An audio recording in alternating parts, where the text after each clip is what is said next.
Hi Grizzly fans, welcome back to GI TV. Back here again in the Morton Poppery Lounge at Miller Park. Joined today by one of our new Grizzlies this season. Welcome and thanks for your time today. Can you please introduce yourself? Hi, I'm Tom Marshall. I've come over from England to play for the Grizzlies this season. I'm playing for Newcastle Falcons back at home. And Tom, welcome. Thanks, as I said, thanks for your time. And playing number 8 as well? Yeah, playing number 8. So recently we spoke with Sean Jansen, and this is where the coincidence is, right? You got two guys playing number 8, one leaving to go to England to play, obviously number 8, and one in yourself coming over to Dunedin to play for the Grizzlies number 8. So it's a funny coincidence, really. Yeah, it is a coincidence. We actually, just before it came out as well, we actually got the chance to play against each other. I kind of just been contacted by Green Island at the time, so I was sort of briefly aware. Yeah, we didn't actually get a chance to chat at the time, which is a bit of a shame. But it was just with all the COVID sort of restrictions at the time. It was a good game. Yeah, I knew who he was. We actually came out on top that game, though, which was quite nice. That's right. A win to the Falcons, 36-28, way back in March. It was in the premiership Rugby Cup competition. Although I would say they did win the premiership in the end, so they probably got the last laugh. Yeah, they did. Yeah, we talked to Sean about obviously the experience of the day at Twickenham, and just the a great game and obviously a victory against Saracens. Yeah. So, as I said, Tom, thanks for your time. And just before we get into talking about your time here at Green Island, how did you start in rugby? Was it through school or club, or how did you end up where you are today, being a professional rugby player? Yeah, I started real young actually, like 4 or 5 years old, just playing club rugby, a place called Blythe, and then I used to play like football at the time as well, or like called soccer over here, but yeah, I was a big fan of that. So I used to play one on a Saturday, one on a Sunday, and then when I got to about I don't know, maybe like 14, it started to get a bit more serious. I went like the school I was at when I was a bit younger, Bede, like they were real good for rugby as well. They pushed it, and they were more rugby than football. And then in 14, I got into the Falcons Academy, and I'd stopped playing sort of football and stuff then, and it was more just rugby. Then I changed school again when I was 16. Went to Gosforth Academy, which was like that. They're a real good setup. They're sort of heavily linked with the Falcons. And then got my first contract when I was 18, and then been there since. Yeah, you mentioned obviously football, soccer, but yeah, the die-hard fans in New Zealand, they do refer to it as football. Yeah. But interesting, as you mentioned about the academy and signing up and being involved with the Falcons when you were 14, it seems to follow a similar path with football in the UK as far as young kids, for want of a better term, getting signed up really early.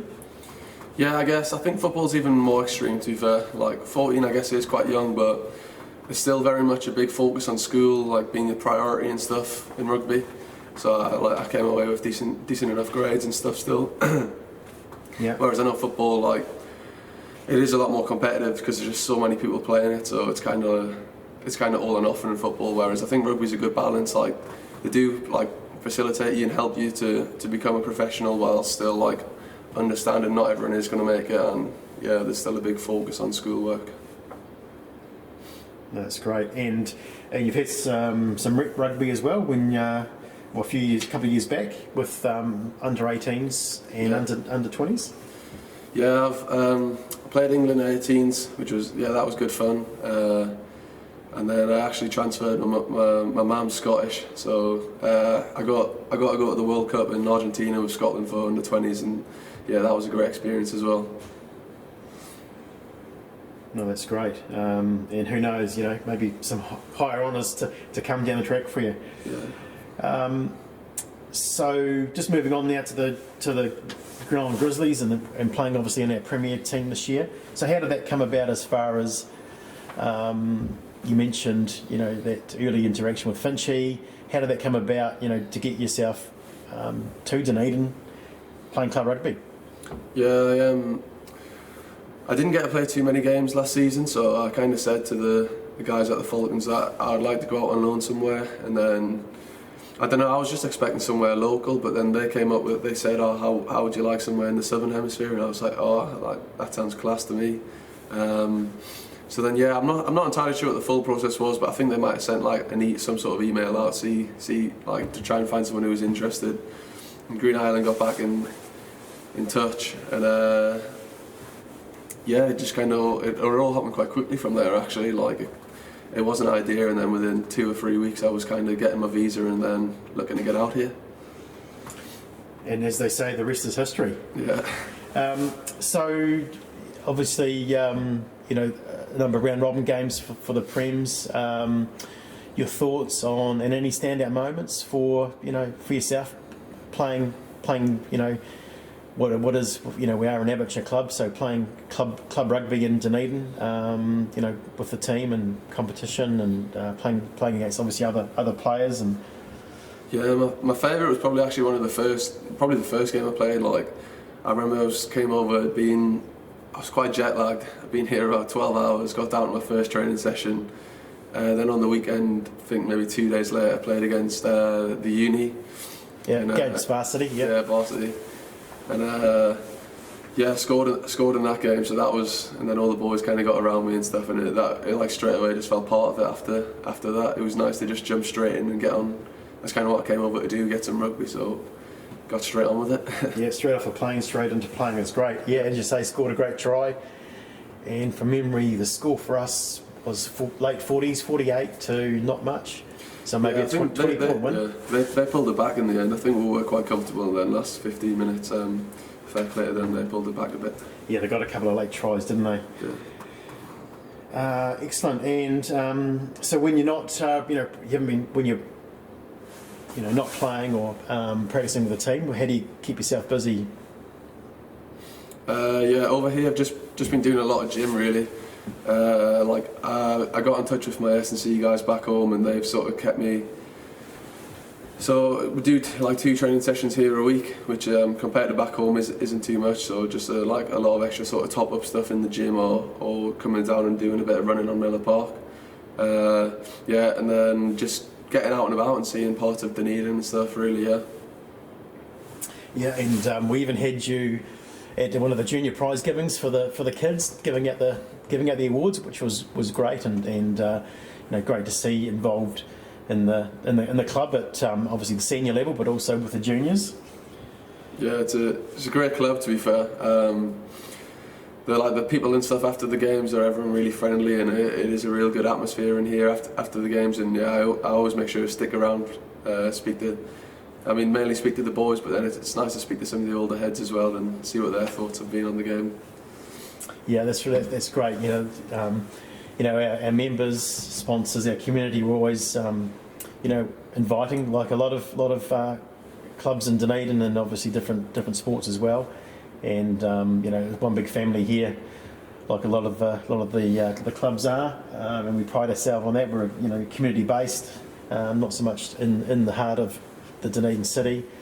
And we've, as you said, the juniors, we've got a great following there, 22 to 25 teams every year, girls and boys. So no, it's great, and great that you've immersed yourself, Tom. So what's next for yourself now? You've just, as we talked earlier, you've come back from a holiday in Aussie and then some time in Queensland, which you're saying you had a great time. So what's next for yourself? Yeah, I did. I had a couple of weeks away, and yeah, that was really good actually. Yeah, off the back of a long season and then another season here. No, yeah, I'm feeling really refreshed now. Actually, it was probably good for me to have a couple of weeks off rugby. Yeah, I've just had my first session with North Otago, so that looks a real good setup down there. So yeah, I'm planning to move to Oamaru and live down there now. So hopefully that happens in the next couple of days. And yeah, I think we've got like a bit of a mini pre-season, and then into some pre-season games, and then hopefully all going well, like getting picked and playing for them week in, week out for the season. Yeah, and playing in the Heartland competition, it'd be a great way to see the rest of the country as far as obviously away games, not just in the South Island but up in the North Island. So yeah, hopeful that obviously goes well, and you you get to see some good parts of the country. Oh yeah, because I hadn't really seen too much of.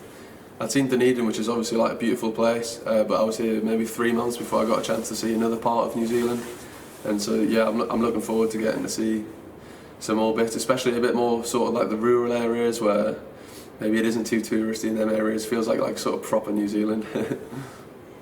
Yeah, as I said, all the best for that. And obviously on the international rugby front, we've been busy, obviously, with New Zealand playing against Ireland and England, Aussie, etc. And have you caught up in any of those games as far as seeing them live or watching on TV or highlights? Yeah, I didn't actually manage to get to see any live. I had a ticket for because obviously New Zealand played in Dunedin, but I was away for that. Which yeah, I was a bit gutted about that, but never mind. I did actually get to see quite a lot of the games. So I've watched all the highlights from all of the games pretty much. It wasn't a great first week for the Northern Hemisphere, but then fair play, second week pulled it back. So made for a really exciting sort of round in the last round. And then it was probably fair, like I think 50-50 split, wasn't it, in terms of, yeah. Yeah, that's right. You know, it was, you know, for the rugby fan, it was a great opportunity. Each team going one all into their third game. Obviously, Ireland, New Zealand, and we know how that finished. England coming out on top against Aussie, South Africa holding on against Wales, and Argentina obviously beating Scotland. So yeah, 2 wins for the Northern Hemisphere, 2 for the Southern. And then obviously next year we've got the World Cup in France. Any predictions or thoughts based on obviously this international window we've had? Any thoughts on, you know, who's your pick for getting through to the final and ultimately winning it? I'd like to see England or Scotland. That would be class, but I don't know. I think France in their home country, like they've probably got to be the team to beat at the minute, I would say. Yeah, that's right. I think France go to win as heavy favourites. Yeah. And obviously, you know, as you mentioned, time with North Otago, which is going to be great. And then what's after that? Yeah, head back to Newcastle.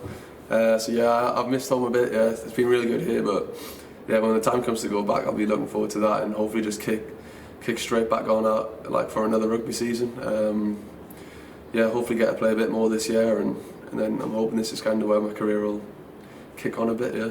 Yeah, no, and we obviously wish you all the best for that. Yeah. And heat waves over there at the moment, and floods and wind here in New Zealand as you expect in winter. So hopefully it's not too hot for you when you get to go back home. Yeah, I think I'm planning for it to be about October, so it'll probably fit in nicely. So I came here like just out of an English winter into a Dunedin winter, and then I'll probably go back to another English winter. So.